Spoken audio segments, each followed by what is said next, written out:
آج کل آپ نے بہت سے لوگوں کو کہتے سنا ہوگا کہ یار یہ فلانا بندہ ججمنٹل ہو رہا ہے، اور ججمنٹل نہیں ہونا چاہیے، ایک دوسرے کو جج نہیں کرنا چاہیے۔ دیکھیں، سب سے پہلی بات سمجھنے کی یہ ضروری ہے کہ ججمنٹ از نیچرل، اور ہم سب کا برین ڈیزائن بھی کچھ اس طرح سے ہوا ہے کہ چاہتے ہوئے نہ چاہتے ہوئے ہم ججمنٹس تو پاس کرتے ہیں، اور ہم جج تو کر رہے ہوتے ہیں اوبیسلی۔ جیسے کہ حضرت عمر صلی اللہ عنہ نے کہا نا کہ جب تک اللہ کے نبی صلی اللہ علیہ وسلم موجود تھے ہم میں، تب تک تو ظاہر ہے کہ فیصلہ ہو جاتا تھا لوگ کا، لیکن اب چونکہ وہ ہمارے درمیان موجود نہیں ہیں تو اب ہم جو ہے وہ آؤٹ ورڈ ایکشن سے جج کریں گے۔ جو تم کرو گے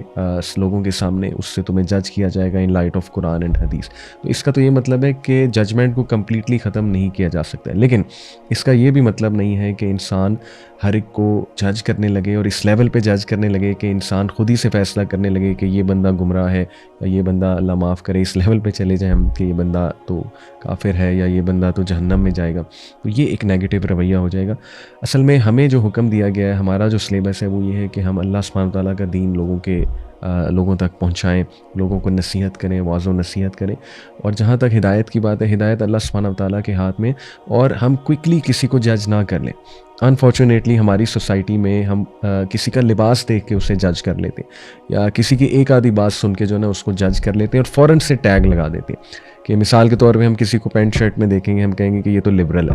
یا خدا نخواستہ ہم نے کسی جو ہے وہ لڑکی کو دیکھا جو پردے میں نہیں ہے، بے پردہ ہے، تو ہم فوراً سے کہیں گے کہ یہ تو بے دین ہے، دین سے بہت دور ہے، اور فوراً سے ججمنٹ پاس کر دیں گے۔ دیکھیں، leave the state of hearts to Allah, دلوں کا کیا حال ہے وہ اللہ سبحانہ تعالیٰ بہتر جانتے ہیں۔ ہو سکتا ہے کوئی بہت اسٹرگل کر رہا ہو دین پہ عمل کرنے کے لیے، اور ان سے ہو نہ رہا ہو، خصوصاً خواتین میں ان سے نہ پردہ ہو رہا ہو، لیکن اندر سے ان کی ایک چاہت ہو، نماز بھی وہ لوگ پڑھتے ہوں لیکن ان سے نہیں ہو پا رہا۔ تو اس لیے ہمارے نبی صلی اللہ علیہ وسلم کی سیرت سے ہمیں یہ پتہ لگتا ہے کہ ہمارے نبی بہت ایزی گوئنگ تھے، اور ہمارے نبی سے لوگ بات کرتے ہوئے گھبراتے نہیں تھے۔ آپ دیکھیں کہ ایک ینگسٹر آ کے ہمارے نبی کو کہہ رہا ہے کہ یا رسول اللہ، مجھے زنا کرنے کی اجازت دیجیے، اور صحابہ اٹھ کے اسے مارنے کے لیے دوڑتے ہیں کہ بدتمیز، تم نے ہاؤ ڈیئر یو، مطلب نبی کے سامنے تم نے کیا بات کر دی۔ اللہ کے نبی صلی اللہ علیہ وسلم سب کو کہتے ہیں کہ لیٹ می ڈیل ود ہم، اور اللہ کے نبی صلی اللہ علیہ وسلم بہت پیار سے پھر اس کو کاؤنسل کرتے ہیں، اس کو سمجھاتے ہیں۔ اس سے ثابت ہوا کہ صحابہ نبی صلی اللہ علیہ وسلم اتنے اپروچیبل تھے، اتنے ایزی گوئنگ تھے،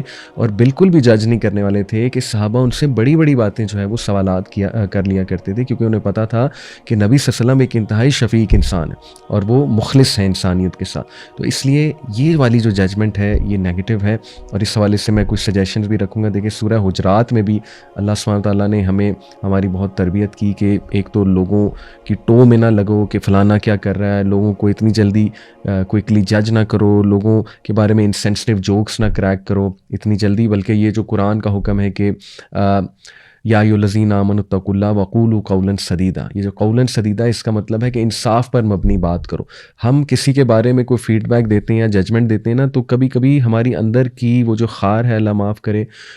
وہ باہر آ رہی ہوتی ہے۔ تو کسی کے بارے میں کوئی بھی بات کرنے سے پہلے ہمیں انصاف پر مبنی جو ہے وہ بات کرنی چاہیے، یہ بہت ضروری ہے، اور سویپنگ ججمنٹس نہیں دینی چاہیے۔ اور لاسٹلی میں آپ کے سامنے حدیث رکھتا ہوں، اللہ کے نبی صلی اللہ علیہ وسلم نے فرمایا، صحیح الجامع کی حدیث ہے، دا بلیور از لائکیبل، جو مومن ہے وہ بہت ہی لائکیبل ہے، جینٹل ہے، ایزیلی اپروچیبل ہے، پلیزنٹ ہے جب دوسرے اس کو اپروچ کرتے ہیں، and there is no good in one who is difficult to approach, اس میں کوئی خیر نہیں ہے کہ جس کو اپروچ کرتے ہوئے لوگ ڈریں، یا ججمنٹ سے اس کی ڈریں، یا دوسروں سے جو ہارش ہے، اور بہترین لوگ وہ ہیں جو دوسروں کے کام آتے ہیں۔ تو اللہ تعالیٰ ہمیں نرم دل بنائے، اور ایزیلی اپروچیبل اور جینٹل بنائے۔